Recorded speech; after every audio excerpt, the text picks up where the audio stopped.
an Unspoiled Network podcast. This is Spoil Me, covering the Obelisk Gate, chapters 19 and 20. You get ready to rumble, and Nassun, faceted. In these chapters, man, this book is a lot. These characters, both Essun and Nassun, equalize their targets, so to speak. Welcome to Spoil Me.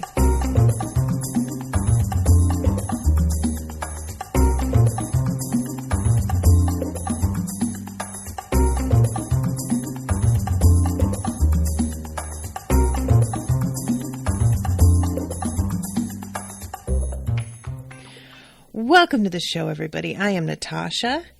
Guys, I first of all want to thank Denise, not only for commissioning this episode, but commissioning an extra long episode.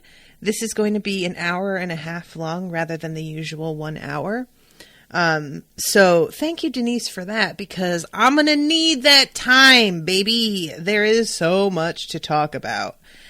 And second of all, this book, I have no idea how there's only 3. Like, I don't have any concept of how this could wrap in one more book. And that is not to say that I don't trust the author, because she manages to do a lot. Like, she gets through a lot of plot points shockingly quickly, considering how in-depth the emotional aspect is. It tends to, for me, a lot of times when a story is very fast moving, a lot of the time that comes at the expense of an emotional component of being really invested with certain characters and having like a connection there. Not always by any means, but frequently. And she really does manage to be so connected with the reader that this book is, I don't like to use the word energy drain, because that feels like it's too insulting or like it's got a negative implication. But this series is one that I have to mentally prep myself to read. And because I know when I start, I get sucked in right away. This isn't something that I can kind of put down and come back to, which I can do with some other stories. I also get so moved by it so much of the time that can certainly be draining. And that isn't really the fault of the writer. That's not even the writing. That's just the connection that it makes to like things that I experience or that I know about other friends experiencing. And so that's just sort of my baggage coming to the surface because of it. But the fact that she is able to tap into that kind of baggage so well is both a blessing and a curse. So, all right, let's get started talking about this chapter, which is named You Get Ready to Rumble, which is the best name ever. I just love it when a book like this does that. It uses a sort of like, you know, a common parlance that doesn't feel quite appropriate to the world that it's being used in, but it's not so far off that it's completely out of the question. So it says, "It has been 1 month since you last went above ground. It has been 2 days since you killed Alabaster in your folly and pain. All things change in a season.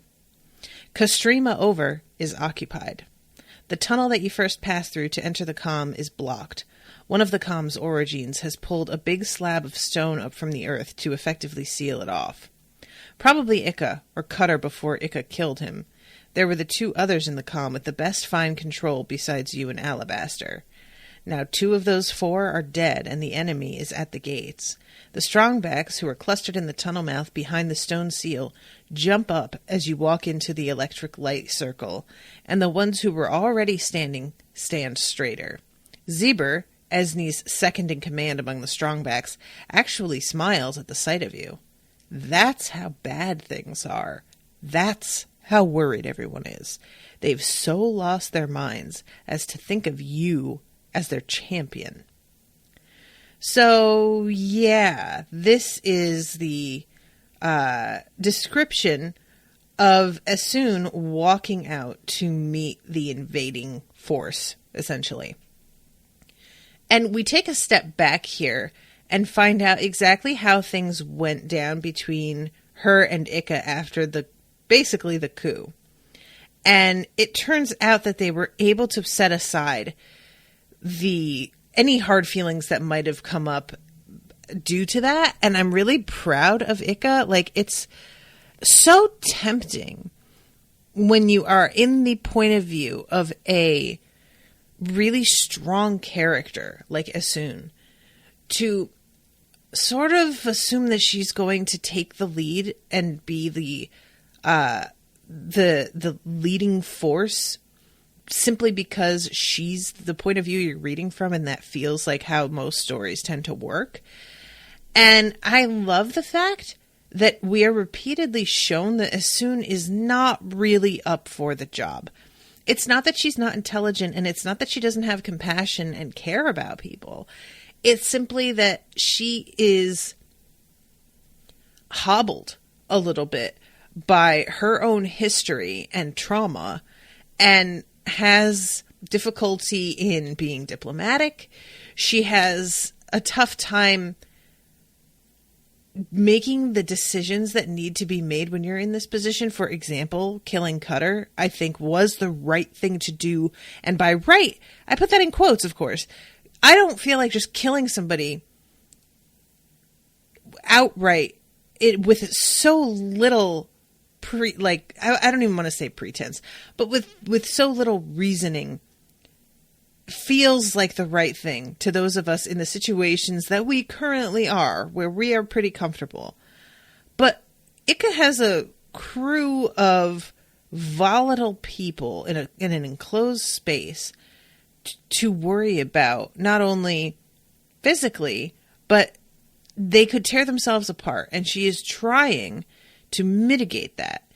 And unfortunately, when you are trying to keep control of a situation like this, you have to make terrible choices that don't feel fair or just, because maybe they're not, in order to turn down the flame beneath the pot that's really about to boil over. And Essun is much more concerned with justice. I don't feel like she could have made that choice. I don't feel like she would have done it. And she would have attempted to simply threaten everyone into following her, which is sort of what, I don't think it's Ika. I think, I'm trying to remember who it is, but later on somebody tells her that she needs to stop threatening everyone because it's not really a very good community attitude. And like, it's understandable why Essun keeps resorting to that. Like, she is somebody who has not been seen as a human being unless she displays, and I was about to say unless she displays, but no, she is not treated as a human being, and therefore is forced to display some sort of threatening power in order to regain the respect that she loses when someone realizes that she's an orogene. So fear has really been one of the few tools in Essun's toolbox. So I'm not really like that angry at her for not being up to the task of being the leader. And what's so amazing is that Ika is up to the task, but she's also an orogene. And it just goes to show how it's not inherently what you can do that makes you fit or unfit. It's the experiences of your life. And Ika has obviously not suffered the particular kinds of betrayals and losses that Essun has, because Essun was brought to the fulcrum and Ika wasn't. And we wind up finding out a little bit later just how important it is that Ika was not trained by people who have a vested interest in keeping her power within a very tight confine, a very controlled area. Ika has the ability to tap into some shit that is what Essun has been after without realizing it this whole time. And Alabaster was trying to get her to understand, because Alabaster also sort of underestimated Ika and didn't really look to her as a source of example. And so he was simply trying to explain in his limited way how to do what it is that they wind up doing a little bit later. But all he had for context was the way that he and Essun had been taught at the fulcrum, which is inadequate. I will get to that in a little bit, but I loved that. So they wind up kind of putting things aside, and the awkwardness passes. And eventually, Ika agrees for her to go above ground and to talk to this other crew and see exactly what they're after, and to make it clear as well that we have an orogene who is extremely powerful, and we also have others below ground. It's a comm that's full of them. So if you try and fuck with us, there's kind of no telling what can happen. And it's sort of funny to me that doesn't seem to be as perceived as quite as much of a threat as you would expect. Granted, we find out that they have a guardian with them, so that would explain them not really being afraid of Essun in the moment here.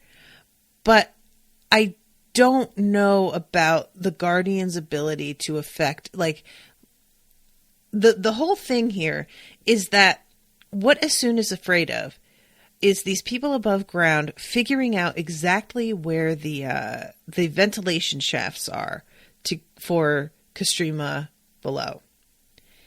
And if they find those, they can just block them off and completely prevent any air from getting in, and the people inside will all slowly suffocate to death. Now, let's say they did that. There are still tons of orogenes living below. These orogenes start to realize that they're suffocating to death. What do you think is going to happen, Castrima Overground? They're going to try and crack through the surface to get air, I would assume. That doesn't feel totally out of the realm of possibility. So I'm a little bit confused as to what exactly this crew's long-term plan was here. Because if their whole thing was the slow death of a crew of people who are full of orogenes, that feels really counterintuitive to the way that you are meant to deal with orogenes that are a potential threat. You can't have it be a slow death, because they are in a position where they could fuck you up. And reminder, these people are living directly above them. So if the orogenes start running out of air and decide to crack the surface of their dwelling open to get air in, guess who's coming tumbling down and maybe being crushed to death by rubble or displaced or, whatever. It just doesn't feel like something that's been thought through well. I guess it's supposed to be enough of a threat that, we could suffocate you all out. And if you do try to escape and get air, all you'll do is bring the ceiling down on yourselves, potentially. But I feel like that sort of depends on how skilled the orogenes are. That's not necessarily going to happen. And they have to depend on the fact that there isn't somebody there who has enough control to cut open a ventilation very precisely without actually hurting anyone inside. And they don't know that skill isn't available. So I don't really know what they're talking about with this. And I wish that Essun had pushed back on it a little bit and been like, so what, you're about to very slowly kill a bunch of people with dangerous superpowers? Yeah, that seems like a really good idea. Tony and Denise are both here. Hello to both of you. Yeah, guys, if you have any contributions, please feel free, because I don't know about what's going on there. So Essun comes out, And she notices immediately just how completely covered in ash it is. It says the calm is knee deep in the stuff. There's been at least one rain to tamp it down recently, so you can sense a kind of damp mud crust underneath the powdery layer on top. But even that's substantial. So that's horrifying. I keep forgetting it's been a full year. Knee-deep ash? Brutal. Brutal. This is the sort of thing that makes me really want to see this on screen, because so much of sort of apocalyptic storylines, you can just get by with some empty, overgrown streets and houses with their windows bashed out and ransacked kitchens and, whatever. And that's all you really need to get across. This place is abandoned. Things are bad. But this is a really different look. A year is not the kind of year that passes in The Walking Dead, for example, where it's just, other than the fact that there are no people to maintain properties and whatnot, it's just a regular year, right? And the normal wear and tear happens. But this is like this kind of event with the ash and everything. I just can't imagine that you'd be able to really get this across on screen without going extreme with the set dressing. And that feels like such an enormous amount of work. I would love to see whether or not they manage this. Oh shit. Tony says supposedly the series is being created as a TV show on TNT. On TNT? What? What? That is a weird choice. He says that was announced 2 years ago, though, so who knows? Huh. Yeah, I mean, I can't imagine this being made as a network TV show. I really expected that if this were going to be made, it would be HBO or it would be fucking Netflix or, somebody who is able to kind of do whatever they want, even Sci-Fi Channel. But this is such a brutal story. I don't see this being done justice at all on a channel like TNT. I don't know though. I don't know enough about TNT to be perfectly honest, so maybe they're totally up for it, but I have a feeling that's not exactly going to work out. So she's realizing that she stands out a lot because she is not covered in ash the way that everybody else is. Her hair, her clothing, everything is much brighter in color simply because it hasn't been muted by all of this gray that's falling on everything. And she's looking around and realizing that the calm is pretty strong. There's more men than women, but there's a substantial number of women there going to be able to have children and repopulate. And also, she's thinking at one point about how they better be they better pray that rain doesn't fall, because that's going to be acid, basically pure acid. So all right, she has this spinel that's floating behind her. Guys, help me. When did this happen? I didn't go back and look at this, so I'm not feeling totally certain that I'm but she has this thing and it's floating behind her and it's treated as it's something sort of small that isn't totally visible all the time. And I don't remember this thing attaching itself to her. I don't know if I just missed it or what. But behind you floats the spinel, remaining precisely 1 foot behind the back of your head and turning slowly. You aren't making it do that. You don't know why it's doing that, really. Unless you hold it in your hand, that's what the thing does. You tried to set it down, but it floated back up and moved behind you like this. And I don't it seems like this is a new development and that this didn't start, but I also don't remember where this spinel even came from. When it says you tried to set it down, I'm like, but where did you get it? And I'm feeling like I missed something here. Now it's flickering a little, real to translucent to real again, and you can hear, not hear, the faint hum of its energies as it turns. You see people's faces twitch as they noticed. They might not know what it is, but they know a bad thing when they hear it. So, the spinel. Spinel is the magnesium/aluminum member of the larger spinel group of minerals. It has the formula blah blah blah, comes from the Latin word spinella, which means spine, in reference to its pointed crystals. So, evidently this is like a bright pink stone. I would love to know what it actually looks like.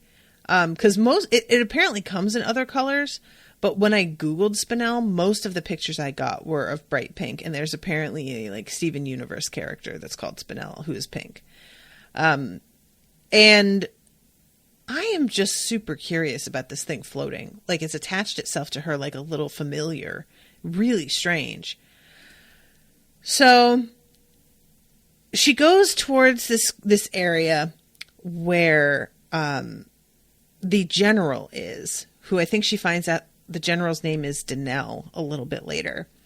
And as she heads over there, she realizes that they are looking at a map that has pinned down one of the ventilation shafts, which is really bad. Like, I don't think that Essun came up here thinking they already had gotten that far. I think she was trying to head them off from discovering this. And the fact that they managed to find one already means that they are at such an advantage, they probably aren't going to be interested in negotiating, which turns out to be precisely right. And also on the way there, she notices that there are lots of boil bug mounds. They're just like completely infested on the riverbanks, and it's just so much worse than she realized, which comes up later. So there is this moment. Kostrima, she asks you by way of greeting. It's all that really matters about who you are, and anyway. You nod. I speak for them. She rests her hands on the table, nodding. Our message got delivered then. Her gaze flicks to the spinel hovering behind you, and something adjusts in her expression. It's not hate that you're seeing. Hate requires emotion. What this woman has simply done is realize you are a raga and decide that you aren't a person. Just like that. Indifference is worse than hate. So this woman and Essun go back and forth quite a bit over the various advantages that each has over the other. And it seems pretty clear that Essun is a step below in terms of the argument that she has. She's trying to put on a good poker face and play it like she's absolutely certain they're going to be fine. But in her heart, as this woman is telling her all of this about what she's going to do with the ventilation shafts and break down the barriers you put across the tunnels, dance right in. Stupid to live underground. Once someone knows you're there, you're actually an easier target, not a harder one. This is true, but you shake your head. So it comes down to Essun trying to convince this person, this general, that Kostrima isn't worth it. Kostrima isn't rich. Our store caches aren't any better than those of another comm that's not full of ragas. You pause for effect. The woman doesn't flinch, but there's a shuffle among the other people in the pavilion as they realize. Good. That means they're thinking. So many easier nuts to crack out there. Why are you bothering with us?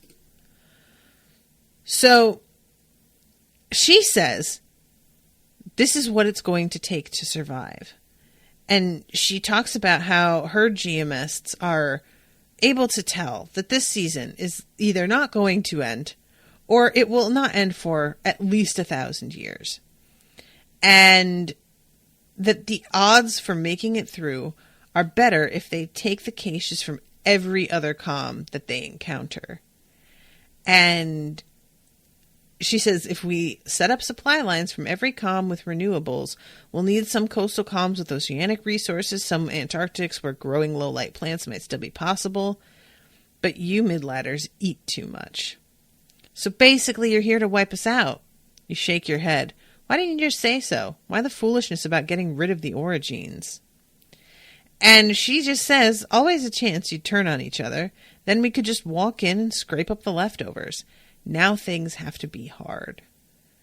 So, she says this, and it's pretty, like, cold-blooded. You know, she's basically like, well, we're going to make use of everybody else, but y'all are way too big a threat, and we just don't want you to be part of the equation at all. So we're just going to get rid of you. And as she says this,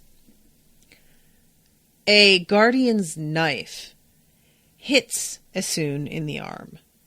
And essentially what happens is the origin equivalent of the Cruciatus curse. It's like such pain that she had no idea. She was completely unprepared.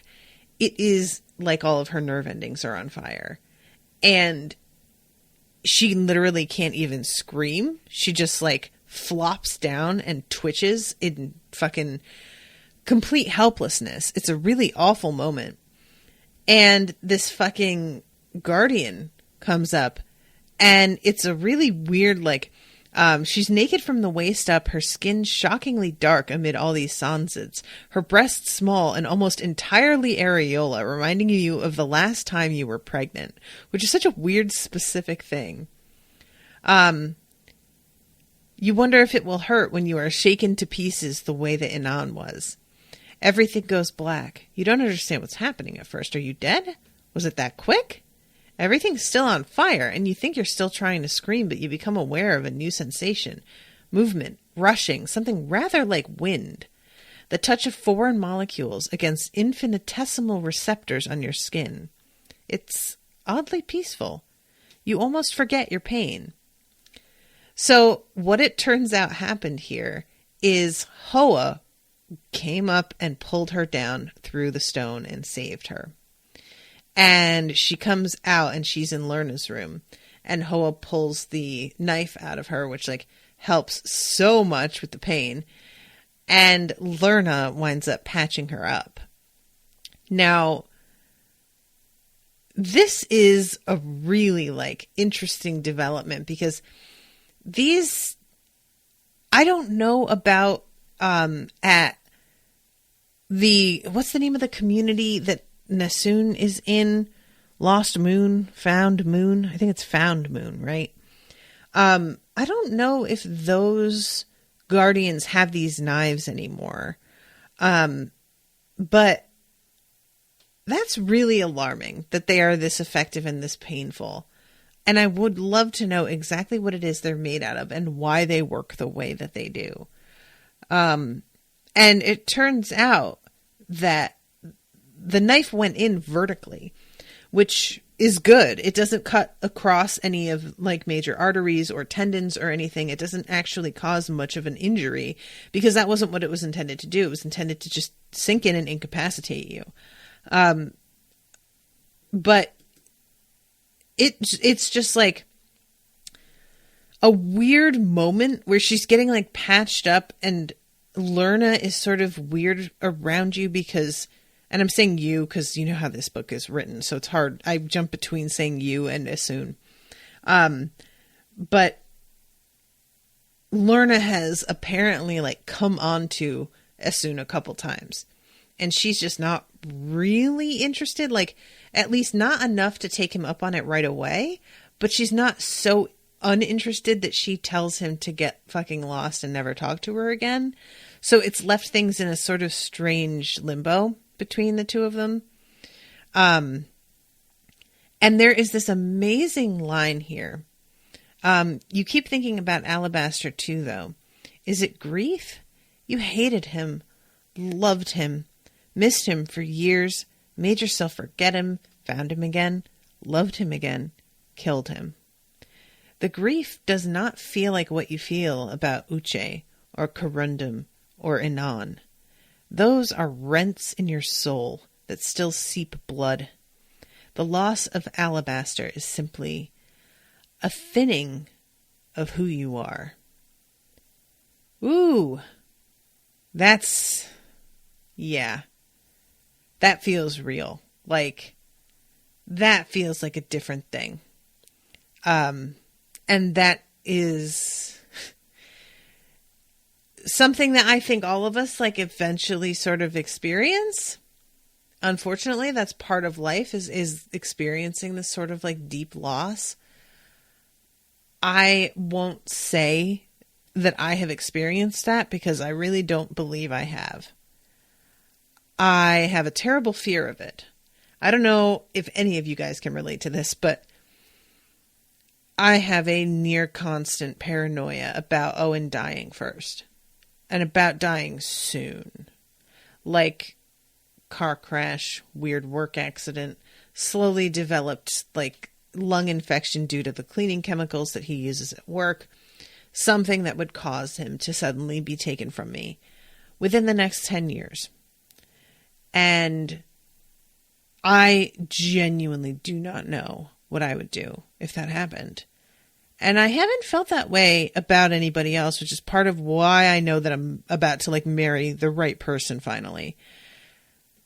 I had a similar fear of Brendan's death when I was married to him, but it was much more like, God, that would be so hard. With Owen, it's more like I couldn't live. I couldn't. I just can't do it. Like, just the thought of it takes away from my interest in life, period. It just, you know what I mean?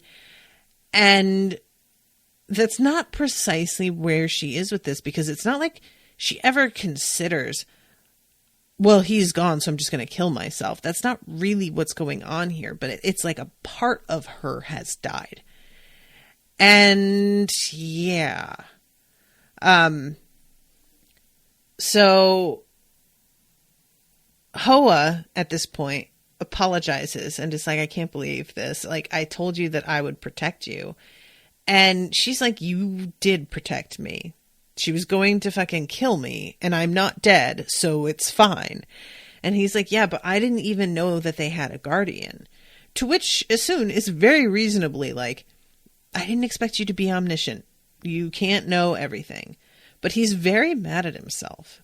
And we find out later that they love each other in this weird way that I'm totally not sure I understand.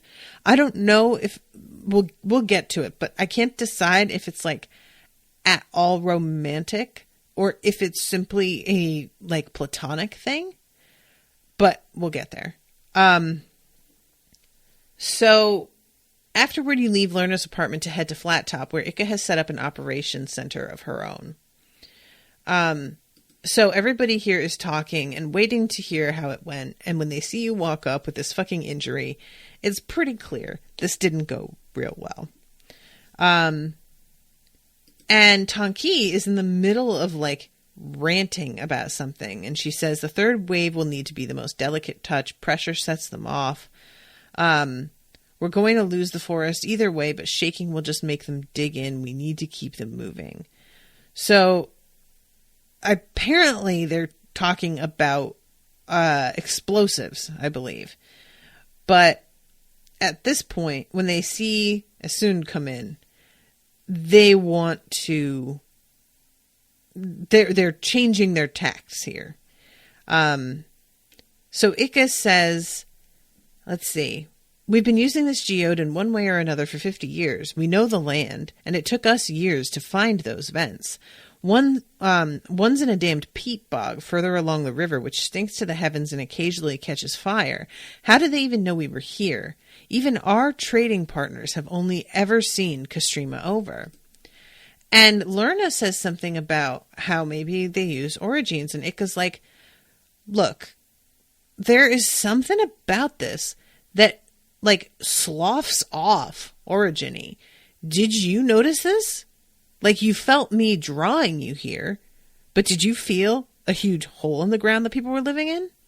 And it's very clear that Essun did not. So what she's saying is that somebody here tipped them off. And I feel like that's understandable to think that, but frustratingly, Essun has not really shared with anybody what she learned from Hoa about the other stone eaters and like exactly what's going on with them. So she doesn't have to share it with everybody, obviously, but I feel like it would have been helpful if at least she just shared it with Ika, because Ika's the first one to say all of this stuff out loud and really get Jarka on the on her shit again, talking about how there's a traitor in their midst. And maybe Ika wouldn't have gotten her or the other people around worked up if she had known at least part of what Essun knows. I assume that they were discovered because they had a stone eater working with them to take these people out. I assume that this stone eater particularly is after Essun and is using the calm as like an excuse, as being like, you know, take this calm out. This person is particularly a threat. Go after them first. And it's not hard to, like, once she comes up with this friggin' rock floating behind her head, to realize that she's on a different level than a lot of them. They would do that anyway. You really just have to point the way and things sort of fall into place. But if this does sort of like get to the paranoia in people's hearts and their urge to blame a particular person rather than just accepting that sometimes situations suck, and they want to latch on to the idea that there's a spy here, which Essun finally sort of, what's the word? She quashes, but this is the part where Ika tells her to stop threatening people. Danelle said she hoped to make Kastrima tear itself apart. We're not starting any raga hunts here. This has two meanings, but you're not trying to be clever. You know full well that your teacher voice isn't the only reason everyone's staring at you in palpable unease. The spinel still floats behind you, having followed you down from the surface. Ika rubs her eyes. You gotta stop threatening people, Essie. I mean, I know you grew up in the Fulcrum and don't really know any better, but it's not good community behavior. And Essun sort of like gets irritated for a second, but then she realizes, but she's right. And so she says, fine. And there are a couple people who sort of like laugh, and it seems to break the tension a bit. And she says, I still don't think it's relevant, though. I don't think there's a spy, but even if there were, it's too late for that to even matter now, how they found this out. And they're about to get into more of an argument about this when they get interrupted by a child who's running. And it turns out that Ika has this whole other thing planned out. And I love this because this is a moment where Essun realizes that maybe she's a little bit out of her depth. Like, maybe she doesn't give things the thought that a leader needs to. So she says, if they're going to use sledgehammers, then that's good. They don't have any ragas. But collapsing the tunnels will only hold them for a short time if they're really determined to come down here, and I don't much like the idea of being trapped. Will you help me build an escape tunnel? So when Essun says, what, we're supposed to just run? And Ika says, it's a contingency. I've had people carrying critical stores into side caverns for days now. We can't carry it all, of course, or even most of it. But if we leave and go hide somewhere, we've got a place, before you ask, storage cavern a few miles away. Then even if the Rennies break in, they'll find a calm that's dark and worthless and that will suffocate them if they stay too long. They'll take what they can and go, and maybe we can come back when they're done.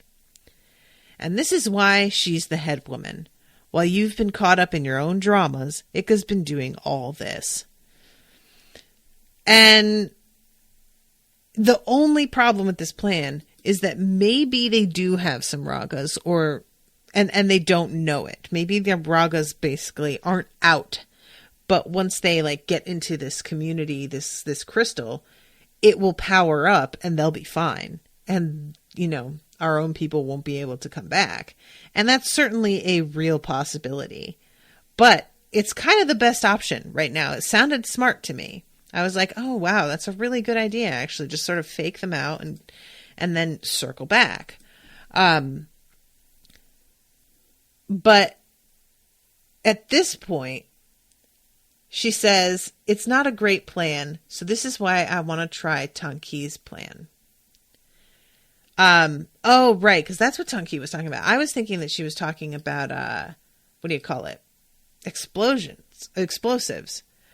I'm trying to find the spot. The third wave will need to be the most delicate touch. Pressure sets them off. A temperature differential should make the wind gust enough, the air pressure drop enough, but it has to happen fast and no shaking. We're going to lose the forest either way, but shaking will just make them dig in. We need to keep them moving. Right. She's not talking about explosives. She's talking about the boil bugs. All right. So this is something that Jarka is not happy about because as far as they know right now, if Tanki's plan goes through, this will result in Yika's death. And that will leave Jarka being head woman. And Jarka, of course, likes Yika and does not want her to die. And also, Jarka does not want to be head woman. At all. But, needs must. So, this is... So she says... you understand now why she looks so tired. Controlled orogeny, says Tanki. Sustained bursts of slow cooling at the surface in a ring around the area but closing inward centered on the calm. This will excite the boil bugs into a swarm state. The other innovators have been studying their behavior for weeks. It should work, but it has to be done fast by someone who has the necessary precision and endurance. The bugs just dig in and go into hibernation otherwise. Suddenly, you understand. It's monstrous, and it could also save Kastrima. And yet, you look at Ika. Ika shrugs, but you think you read tension in her shoulders. You have never understood how Ika does the things she does with orogeny. She's a feral. In theory, she's capable of doing anything you can. A dedicated self-teacher could conceivably master the basics and then refine them down from there. Most self-taught ragas just don't. But you've assessed Ika when she's working, and it's obvious that in the fulcrum she'd be ringed, though only 2 or 3 rings. She can shift a boulder, not a pebble. And yet, she can somehow lure every raga in a 100-mile radius to Kastrima. And yet... there's whatever she did to Cutter.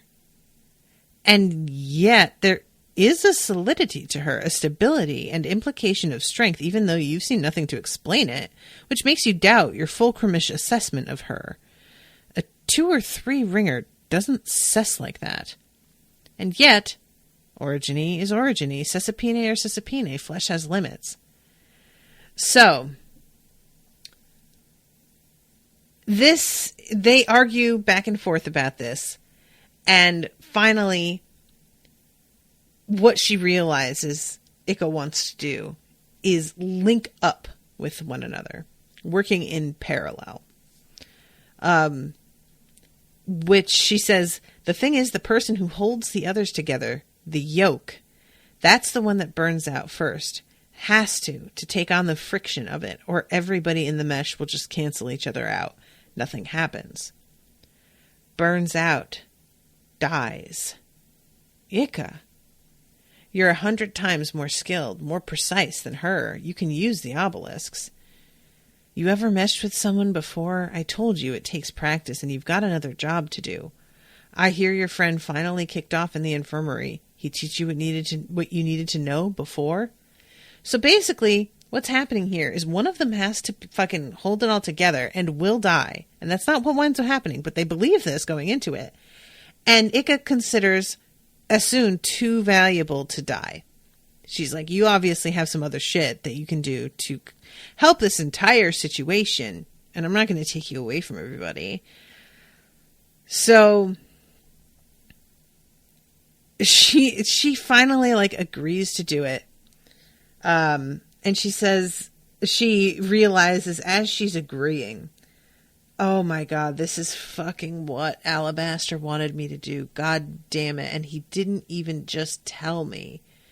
And at this point, she tells them all that Alabaster was the one who broke the continent up north. And everybody's like, what?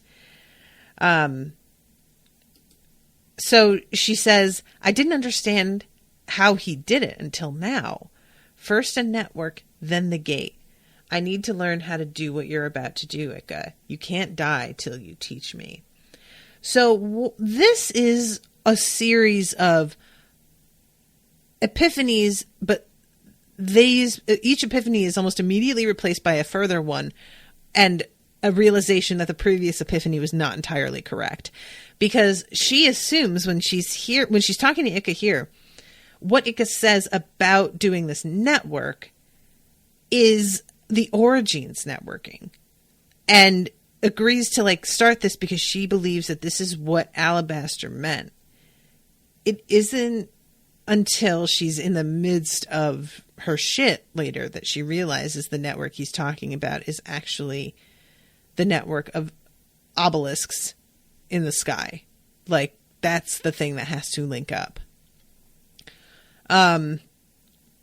So they go to work on the escape tunnel. And at this point, Ika does this like amazingly precise orogeny that just, it doesn't even cut anything out that needs to be like excavated or dug out. She just smushes the stone to the sides, basically. She can't shift a pebble, but she can slice out corners and lines so neatly that the end result looks machine carved. It's better than you could have done. And suddenly you realize maybe she couldn't shift a pebble because who the rest needs to shift pebbles? That's the fulcrum's way of testing precision. Ika's way is to simply be precise, where it is practical to do so. Maybe she failed your tests because they were the wrong tests. That is a word.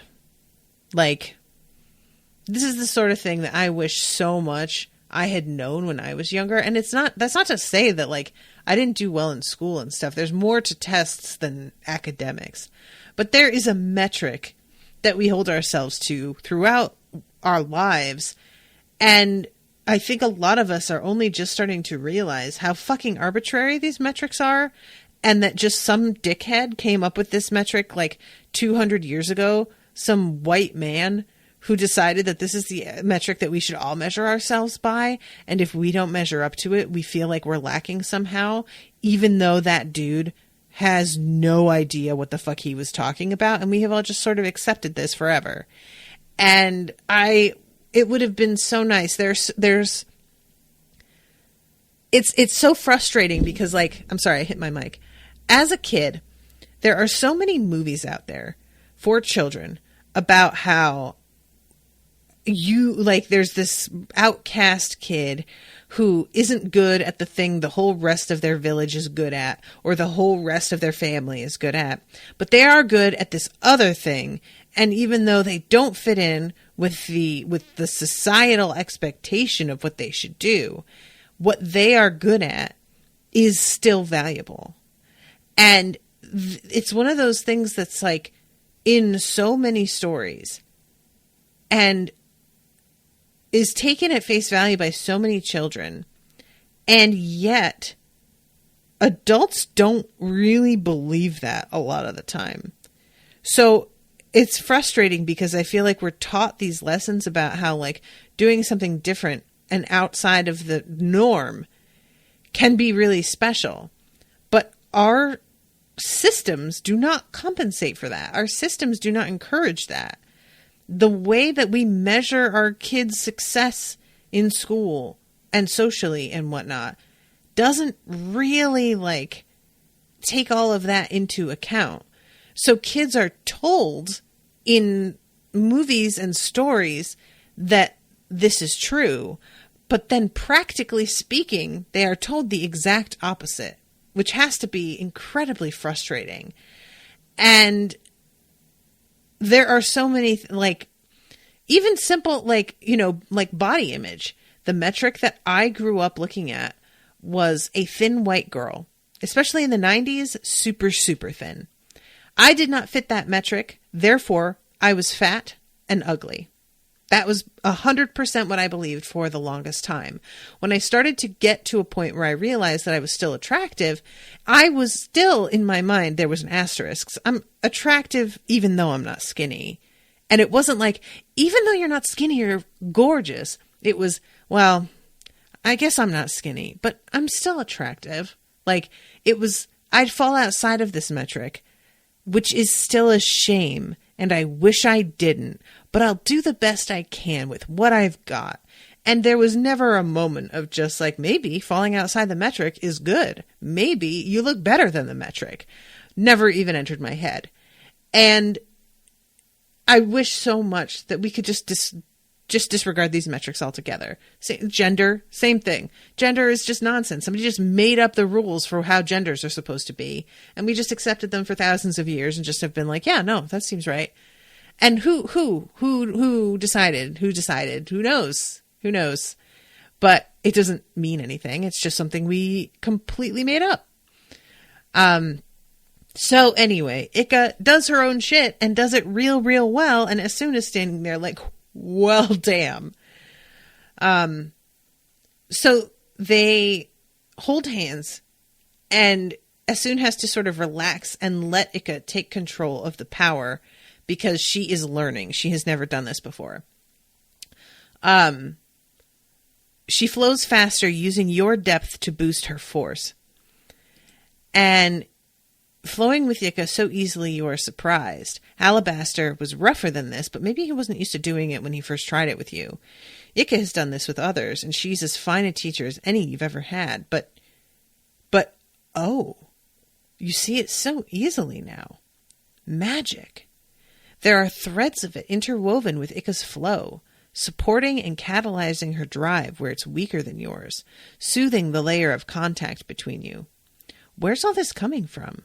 She drags it out of the rock itself, which is another wonder because you have not realized until now that there is magic in the rock, but there it is, flitting between the infinitesimal particles of silicon and calcite as easily as it did between the particles of alabaster stone substance. Wait, no. Between the calcite and the calcite, specifically, though it touches the silicon, it's being generated by the calcite, which exists in limestone inclusions within the stone. At some point, millions or billions of years ago, you suspect, this whole area was at the bottom of an ocean, or perhaps an inland sea. Generations of sea life were born and lived and died here, then settled to that ocean's floor, forming layers and compacting. Are those glacial scrapings that you see? What you suddenly understand is magic derives from life. That which is alive, or was alive, or even that which was alive so many ages ago that it has turned into something else. And you see it suddenly. The network, a web of silver threads interlacing the land, permeating rock, even the magma just underneath, strung like jewels between forests and fossilized corals and pools of oil, carried through the air on the webs of leaping spiderlings, threads in the clouds, those thin, strung between microscopic living things and water droplets, threads as high as your perception can reach, brushing against the very stars. And where they touch the obelisks, the threads become another thing entirely. For of the obelisks that float against the map of your awareness, which has suddenly become vast, each hovers as the nexus of thousands, millions, trillions of threads. This is the power holding them up. Each blazes with silvery white and flickering pulses. This is what the obelisks are when they aren't real. They float and they flicker, solid to magic to solid again, and on another plane of existence you inhale in awe at the beauty of them. So, Ika finally pulls Essun out of her little reverie and her, epiphany. And there is this tunnel that is built there already with a staircase. She stopped the tunnel just shy of breaching the surface, and now she unweaves you from the network. You blink and turn to her, understanding why at once. You can finish it, Ika says. She's getting up from the platform, dusting off her butt. No, I'll take care of it. Essie. And this is Essun realizing that she can fuck these people right on up. So she doesn't need Ika to sacrifice himself. And she connects to the spindle and connects to the others in the comm. Ika's eyes widen as she assesses just how the obelisk's catalyst, catalysis? Is that the word? Charges awakens the network of ragas. That's because you're now doing the thing Alabaster tried to teach you for 6 months, using orogeny and magic together in a way that supports and strengthens each. So this is when she realizes that Alabaster tried, but he failed to teach her because he was fulcrum trained. And let's see. I'm trying to find the spot where she really begins this because there's like a little conversation between the two of them. Here it is. No one needs to die except your enemies. With that, you turn and raise your hands, splaying fingers as your orogeny and magic stretch forth. So she is able to perceive all of Castrima, every location of every person, see who's digging through and what they're doing and if there's blockages and whatnot. And she's starting to get really anxious because she sees that one particular group has found the charges that were buried that were meant to be blasted and disabled them and is about to get right through and into Castrima under. They are like halfway down the tunnel. And she spreads her awareness out and gets in on these boil bugs. Let's see. More of it than you thought. Much of it is hibernating or hidden or otherwise guarding itself against the season's onslaught. Boil bugs infest both its banks and most of the plateau and basin beyond. You begin with the river, then delicately chilling the soil and air and stone along its length. You do this in pulsing waves, there and cool and there again and a little cooler. You drop the air pressure just on the inside of the circle of cold you're shaping, which causes wind to blow inward toward Castrima. It is encouragement and warning. Move and you'll live. Stay and I'll ice you little bastards to extinction. The boil bugs move. You perceive them as a wave of bright heat that surges out from underground nests and above-ground feeding piles that have formed around their many victims. Hundreds of nests, millions of bugs. You had no idea the forest of Castrima was so riddled with them. Tonki's warning about the meat shortage is meaningless and too late. You could never have competed against such successful predators.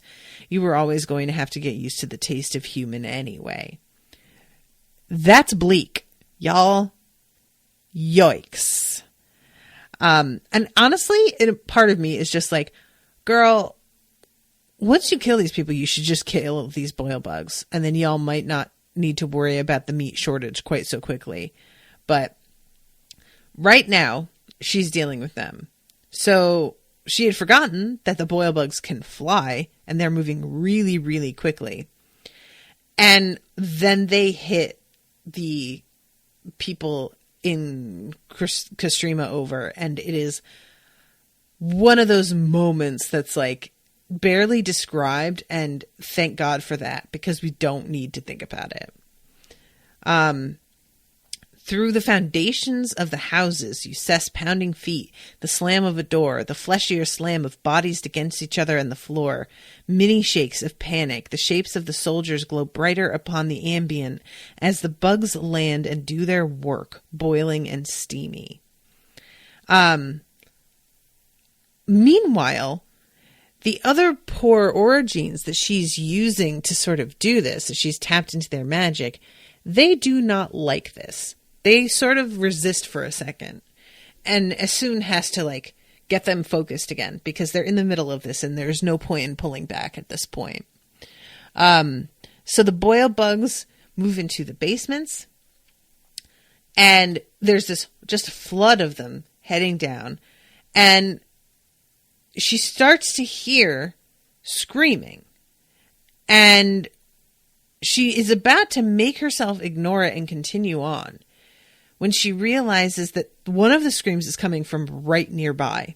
It's not actually the assessing of the earth. It's not people far away. And she starts to dismantle the network, but then she gets pulled out of it so quickly that it just breaks.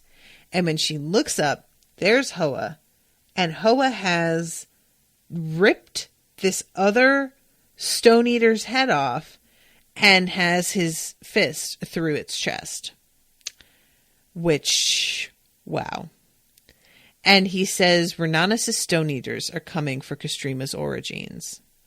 So, yeah, they are completely aware of exactly how this boil bug infestation happened. And they are coming here to rectify the situation. They are not pleased. And there's a fair number of them at this point. It's enough that they aren't really going to be able to withstand them. This is serious. So Essun is like, all right, you know what? Fuck it. I'm going topside and I'm going to hook into one of these fucking obelisks. And Ika is just like, girl, it is Boil Bug City up there. What are you talking about? And by the way, there's no way you're getting up there before they get down here. There's no way. Hoa, but for fucking bless Hoa, he doesn't even argue. He immediately is like, what do you need, Essun? And she's like, pull me out through the stone and get me to the surface. And he does it. And a boil bug almost hits her when they get out there, but he catches it and crushes it and then is like, you should maybe protect yourself with a Taurus. So she does that and then looks up at the onyx obelisk above her, which is, as it says, an ovoid cabochon, which I looked this up. All it just means is it's an oval stone that is not cut into facets. It's simply smooth, which is kind of cool. Like, I've been picturing all of them faceted for so long that picturing some of them as being just like these giant smooth stones is kind of dope. So she lifts, she lifts out her hand. There is a strata shaking thud as the spinel drops to the ground behind you, as if in supplication to this greater thing. It draws you up. Oh, Earth, it draws you so fast. There is nothing left of you that can command any other obelisk. You've got nothing to spare. You're falling up, flying into a void that does not so much rush you along as suck at you. You've learned from other obelisks to submit to their current, but at once you know better than to do that here. The onyx will swallow you whole, but you can't fight it either. It'll rip you apart. The best you can manage is a kind of precarious equilibrium in which you pull against it, yet still drift through its interstices. And too much of it is already in you. So much. You need to use this power but no, something's wrong. Something's slipping out of equilibrium. Suddenly there is light lashing around you and you realize you are tangled in a trillion quintillion threads of magic and they are tightening. On another plane of existence you scream. This was a mistake. It's eating you. And it's awful. Alabaster was wrong. Better to let the Stone Eaters kill every Raga in Castrima and destroy the calm than die like this. Better to let Hoa chew you to pieces with his beautiful teeth. At least you like him. Love him. Love.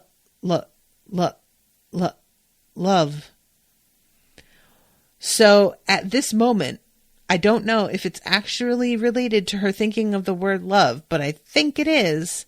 I think that's sort of supposed to be tied to what this magic is. Light lattices blaze alive, and suddenly against the black you see. This is so far past your normal range that it is nearly incomprehensible. So she suddenly has an awareness of the entire hemisphere. Like, not the whole planet, but one whole half of it, which is bonkers. And she can feel Hoa standing beside her, sort of stabilizing her. And she thinks to herself, the onyx is the key. The key unlocks a gate. The gate activates a network. Oh, Earth, not a network of orogenes. He meant a network of... The spinel is first right here, as it is. The topaz is next, its bright, airy power yielding to you so easily. The smoky quartz, the amethyst, your old friend. The kunzit, the jade. So, first of all, can we just talk briefly about the fact that the black stone is the one that opens the power? Because that feels very purposeful. And there are so many different types of stone that begin to link up with her that she is almost overwhelmed by it. The mountain beside her calms her down and tells her that they need her because she's like screaming that it's too much.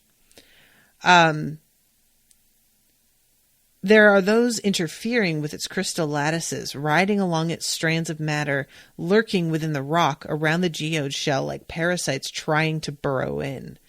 They are mountains too, but they are not your mountain. Pissed off the wrong Raga, Hoa said of his own incarceration. Yes, these enemy stone eaters rusting did. You shout again, but this time it is effort. It is aggression. Snap, and you break lattices and magic strands and reseal them to your own design. Crack, and you lift whole crystal shafts to throw them like spears and grind your enemies beneath. You look for Grey Man, the stone eater who hurt Hoa, but he's not among the mountains that threaten your home. These are just his minions. Fine. You'll send him a message then, written in their fear. By the time you're done, you've sealed at least 5 of the enemy's stone eaters into crystals. Easy to do, really, when they're so foolish as to try to transit through them while you're watching. They phase into the crystal. You simply dephase them, freezing them like bugs in amber. The rest are fleeing. You simply dephase them, guys. That's all. That's it. It's just it. She just has to dephase them. No big deal. Nothing to see here. Woo! So she's like trying to get this enormous power to focus on these tiny things that it's a little bit tricky to do. But she is fucking managing it. And she kills all the people above ground. Then she zeroes in on actual Renanus. Nestled within its lattice of nodes, like a spider among its bundled, sucked dry prey. The gate is meant to do things on a planetary scale. It is nothing to you to drive power down and inflict upon every citizen of Renanus the same thing you did to the woman who would have beaten Penty to death. Bullies are bullies. So simple to twist the flickering silver between their cells until those cells grow still, solid, stone. It is done, and Kastrima's war won in the span of a breath. Now it's dangerous. Now you understand. To wield the power of this network of obelisks without a focus is to become its focus and die. The wise thing to do, now that Kastrima is safe, would be to dismantle the gate and withdraw from the connection before it destroys you. But there are other things you want, besides Kastrima's safety. The gate is like orogeny, you see. Without conscious control, it responds to all desires as if they are the desire to destroy the world. And you will not control this. You cannot. This desire is as quintessential to you as your past or your defensive personality or your many times broken heart. Nassun. So, she finds Nassun. You know the stolid complexity of her as you know your own heart and soul. It's her, written all over this obelisk, and you have found her. She is alive. And because she has managed to complete her goals, everything sort of disconnects. As your body sags and lists to one side because something suddenly throws off your balance, hands take hold of you and pull you upright. Yeah, you know what throws off her balance? The fact that one of her arms is turning to stone. No big deal. Oh, this sucks. And antimony is there. And there is a new stone person beside her. Tall, slender, somehow awkward in its draped clothing, all over white, though the shape of its facial features is Eastern Coaster. Full mouth, long nose, high cheekbones, a sculpture of neatly sculpted kinky hair. Only its eyes are black, and though they watch you with only faint recognition, with a puzzled flicker of something that might be memory, something about those eyes is familiar. How ironic. This is the first time you've ever seen a stone eater made out of alabaster. Really? Is alabaster a stone eater now? Is that possible?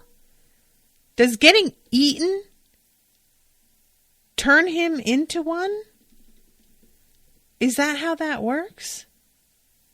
Like, I don't know if I'm reading that right, or I don't know. And if that's true, listen, I don't know. Oh my God. Everybody in the fucking comments, is it? Yeah, I don't know. So we go to the interlude, and this is all from Hoa's perspective. And he is seeing all of the fucking damage that Essun has wreaked above ground. And when he comes back, he sees that the fucking crystal that everybody lives in is very, very badly damaged. Like, it's just flickering in a lot of places. Some of the crystal shards are like gone. And the pool that they use for like warm water has stopped flowing. It's just, it doesn't look great for them. So they're going to have to vacate this place anyway. And it takes a little while before Lerna, who he speaks to, figures out that they can just go to Renanis and just take it, because there's literally nothing alive there now. Like, they can just go and nobody is going to do shit to stop them. My question is, when they do this, are they going to come across an entire comm full of stone statue people? Because I've got to think that's going to change people's attitudes a little bit towards Essun if they realize that she can just fucking turn people to stone. Right? Like, that's got to be something that changes the way people interact with her. But this is the part that I had mentioned earlier, wanting to say something about. I've put you in his bed. He will like that, I think. You will too once you want to feel human again. I do not begrudge you these connections. You need them. And then in parentheses, I do not begrudge you these connections. You need them. Which I feel is him trying to convince himself, even though he low-key does begrudge her these connections a little bit, maybe. Your right arm has become a thing of brown, solidified, concentrated magic. Which, yikes. Your stone hand is shaped into a fist. There's a crack across the back of it, perpendicular to the hand bones. Even as the magic reshaped you, you fought. You fought. This is what you must become. You have always fought. So I really like this interaction with Lerna as well, because Hoa is determining whether or not Lerna is good enough for Essun, and finally determines that yes, he is. And also there's an interesting, like, we frequently, from Essun's perspective, see how strange it is to her to look on these stone eaters and notice how little their facial expressions change, or how, like, abrupt their movements are. And in the reverse, Hoa is noticing how, as he puts it, constantly and wetly in motion everyone else's faces are when they're human. And he's a little bit, like, repulsed by it, and has to just remind himself, like, you were doing that for a minute there too, buddy. You put this suit on, and in order to make her trust you a little bit more. So Renanus is empty. We could live there. You do nothing for us, only for her. Why are you telling me this? Essun wants somewhere safe for Nassun. She doesn't know where Nassun is. The Obelisk Gate permits sufficient precision of perception. And then he realizes, yep, she's going to want to leave. She's going to want to go and find her daughter when she wakes up, which is serious. Why do you want to stay with her? Are you just hungry? I resist the urge to crush his head. I love her, of course. There. I've managed a civil tone. Of course. Lerna's voice has grown soft. And it ends with, sleep, my love, heal. I'll stand guard over you and be at your side when you set forth again, of course. Death is a choice. I will make certain of that for you, but not for you. I don't know what to make of that last, but not for you. Like, is that death? Isn't? Or is he talking to us? I'm not sure. Let's go to chapter 20, because even though Denise was incredibly generous and got me an hour and a half, I'm still behind, because that's just who I am. So Nassun, it's a fucking terrible scene, guys. She wakes up and feels something pulling on her. And it turns out to be this gate opening that sort of, like, is triggering her in a way. And eventually she comes across Steel, the gray stone eater. What you perceive is the opening of the Obelisk Gate. Everyone stationed above this half of the continent, 100 parts of the great mechanism beginning to work again as they were meant to. So much power. The very heart of the planet is channeled through the gate, and she uses it for so frivolous a purpose. Then again, so did its original creators, I suppose. And she just knows instinctively that he's talking about her mom. So she asks what her mom's using it for, and he says the destruction of her enemies. Nassun considers what she's learned in Cest and sees in the dead smiles of the other two, and seen in the dead smiles of the other two guardians. Father Earth fought back, she says, as one does against those who seek to enslave. That's understandable, isn't it? Yes, it's all so understandable, really, when she thinks about it. The way of the world isn't the strong devouring the weak, but the weak deceiving and poisoning and whispering in the ears of the strong until they become weak too.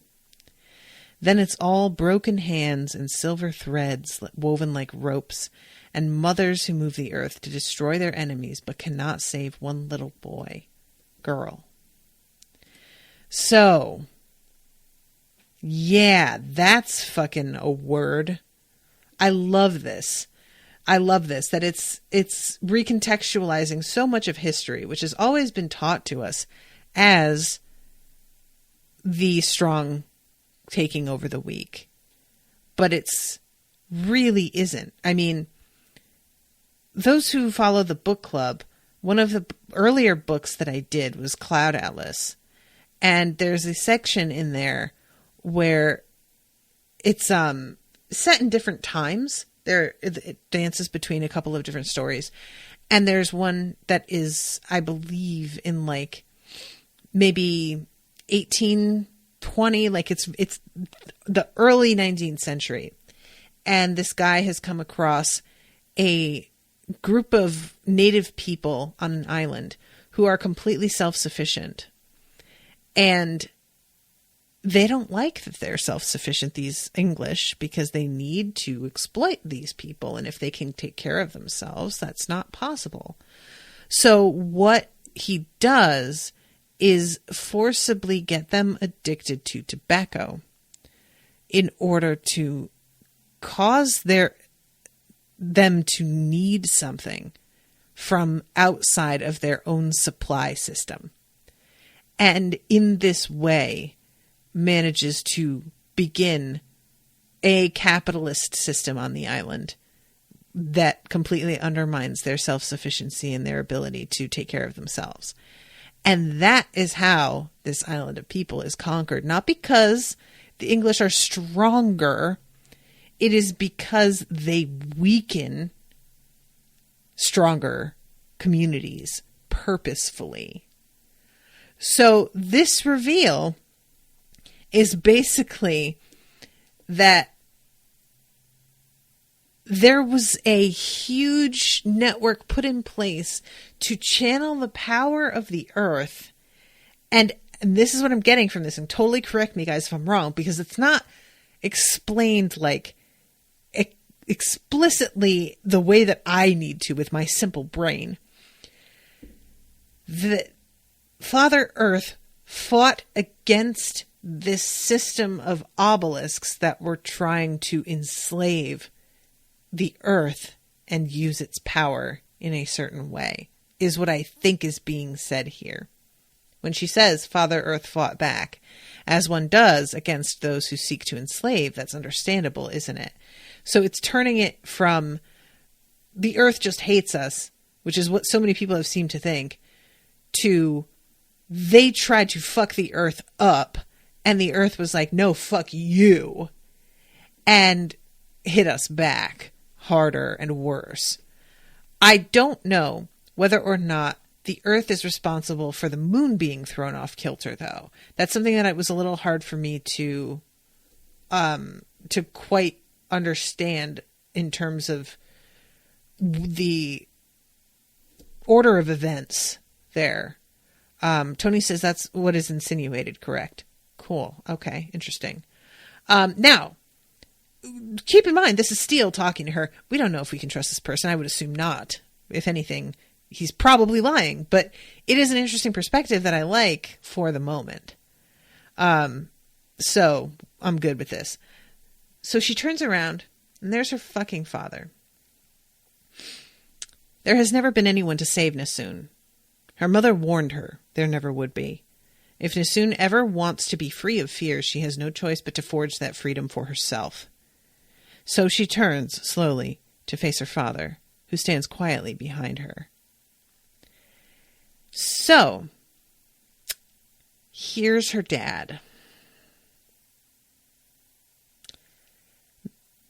There's a knife in his hand. He calls her sweetening, the way that he has, but she can tell he doesn't mean it this time. Hi, Daddy, she says. She glances towards Steele, who is surely aware of what Gigi intends, but the Grey Stone Eater has not bothered to turn away from the pre-dawn forest scape.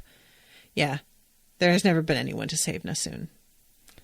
She faces her father again, and tells him that her mother is alive. He does not make any indication that he even heard her. And it says, hate is tiring. Nihilism is easier, though she does not know the word, and will not for a few years. It's what she's feeling, regardless, an overwhelming sense of the meaninglessness of it all. Girl, same. Ugh. I think I understand why you hate us. I've done bad things, Daddy, like you probably thought I would. I don't know how not to do them. It's like everybody wants me to be bad, so there's nothing else I can be. I wish you could love me anyway, even though I'm bad. Jija just keeps staring at her. Everywhere in the silence on that plane of awareness that is occupied by Sasuna and whatever the sense of the silver threads is called, Nassun feels her mother collapse. To be specific, she feels her mother's exertion upon the shifting, glimmering network of obelisks suddenly cease. Not that it ever touched her sapphire. I'm sorry, Daddy, Nassun says at last. I tried to keep loving you, but it was too hard. So, she pulls down the sapphire from the sky, and it turns into a sword. Am I right? Because this is written a little confusingly. The transformation of the sapphire is instantaneous. It causes a concussion of air that rushes inward to fill the vacuum. The sound this makes is the loudest crack of thunder Nassun has ever heard. Jija, in mid-lunge, starts and stumbles, looking up. A moment later, the sapphire slams into the ground before Nassun, cracking the central stone of the crucible mosaic and a 6-foot radius of ground around her. It isn't the sapphire as she's seen it up till now, although the sameness of it transcends things like shape. When she extends her hand to wrap around the hilt of the long, flickering knife of blue stone, she falls into it a little. Jija stares at it, then at her. There's an instant in which he wavers, and Nassun waits. If he turns, runs, he was her father once. Does he remember that time? She wants him to. Nothing between them will ever be the same again, but she wants that time to matter. No. Jija comes at her again, shouting as he raises the knife. So Nassun lifts the sapphire blade from the earth. It's nearly the length of her body, but it weighs nothing. The sapphire floats after all. It's just floating here in front of her instead of above. She doesn't lift it either, strictly speaking. She wills it to move to a new position, and it does. In front of her, between her and Jija, so that when Jinja angles his body to stab her, he cannot help bumping right into it. This makes it easy, inevitable, for her power to lay into him. So, the thing is that when he hits it, he pushes it and finishes his lunge off balance and out of control. A fall with a knife at its focal point, and so the knife catches Nassun in the shoulder. He was aiming for her heart. The pain of the strike is sudden and terrible, and it breaks Nassun's concentration at once. This is bad because the sapphire flares as her pain does, flickering into its half-real state and back as she gasps and staggers. So,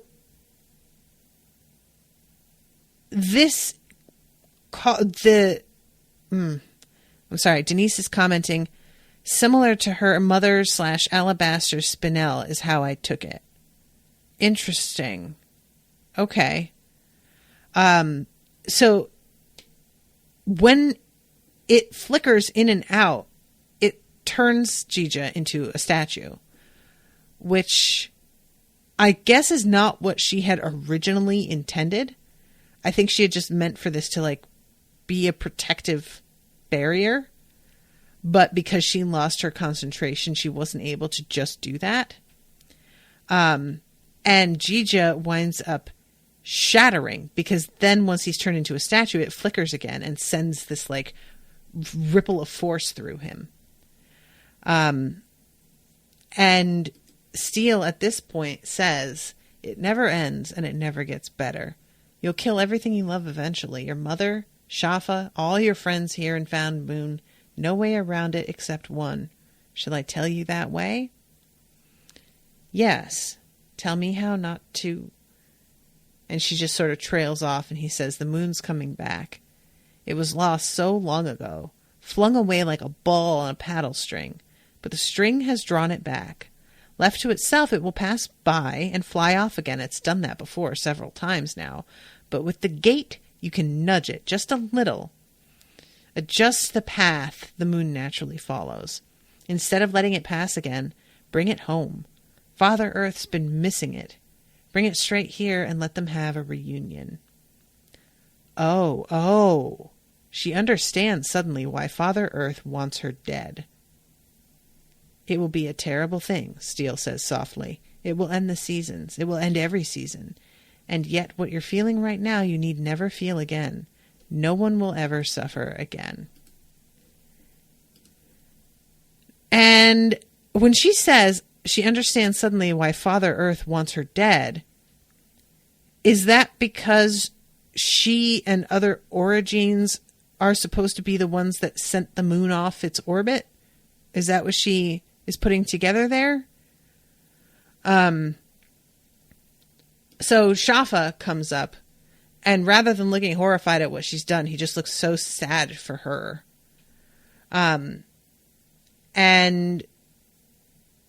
she turns to Steele after seeing that Shafa actually cares more about her than about what she did, and asks him to tell her how to bring the moon back. So, yeah. She and her mom are going to be working on the same project, but not for the same reasons. It's a weird ending that I didn't expect. I'm not totally confident that I get it, but it was really good and very, very satisfying. I'm totally here for Essun boil bugging a bunch of people and then killing an entire comm, even though, they were people and whatever. But honestly, who cares? I'm here for Essun, and that's about it. And Nassun, of course.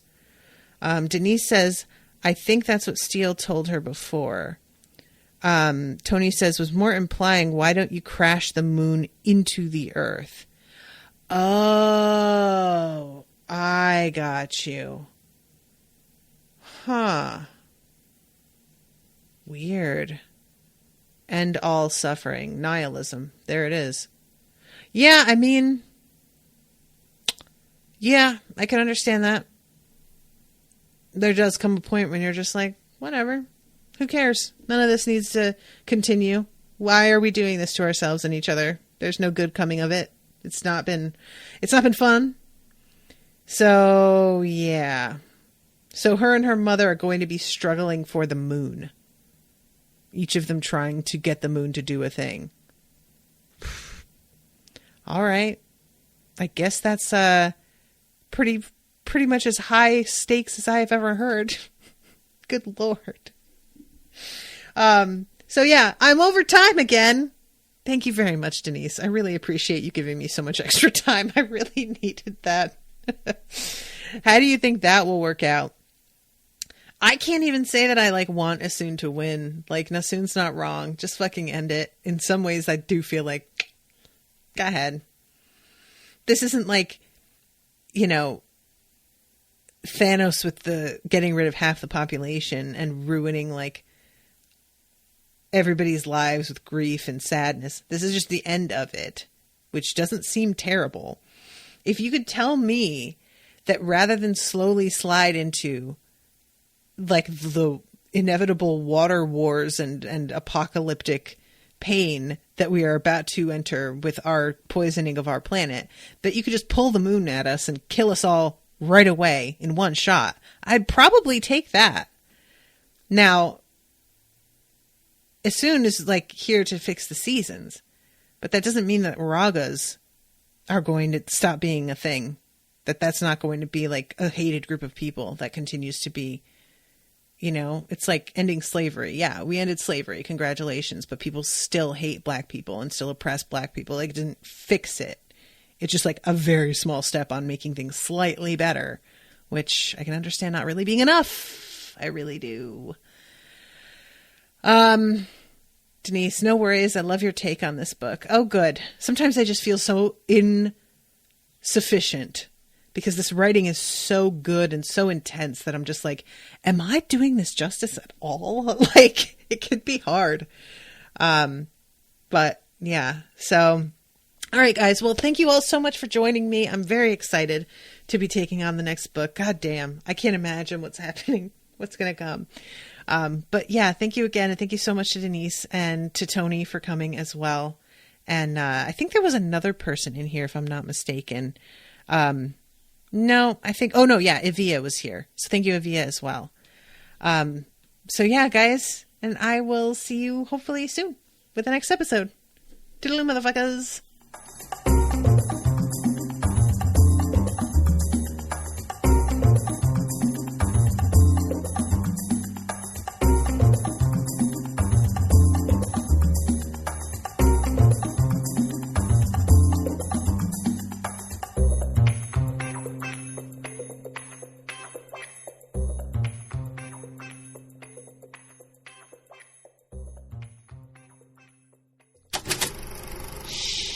That was an Unspoiled Network podcast.